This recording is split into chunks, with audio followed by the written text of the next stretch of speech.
जय घन्टी। यही जय घन्टीको आवाज चितवनले 3 वर्ष अगाडि गुन्जाएको थियो। यो आवाज आज देशभरि गुन्जिएको छ। जय घन्टी। यही आवाजले भ्रष्टाचारीको सातो लिन्छ भनेर भनेको थिए, सातो लिँदैछ। जय घन्टी। यही आवाजले विदेशमा लखेटिएका दाजुभाइ दिदीबहिनीहरूमा आशा पलाउनेछ भनेको थिए। जय घन्टी।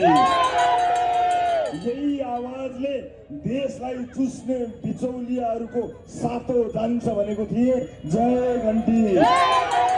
यही आवाजले भ्रष्टाचारको दलदलमा एउटा होइन, दुईटा होइन, 3 पुस्ताकलाई अन्धकार बनाउनेहरूको सातो जान्छ भनेको थिए। जय घन्टी। यो जनता जागेको जय घन्टी हो। यो इतिहास लेख्ने बेलाको जय घन्टी हो। चितवनले कोरेको बाटोलाई गन्तव्यमा पुर्याउने आँट्दाखेरिको जय घन्टी। उपस्थित आमा बुवा दाजुभाइ दिदीबहिनी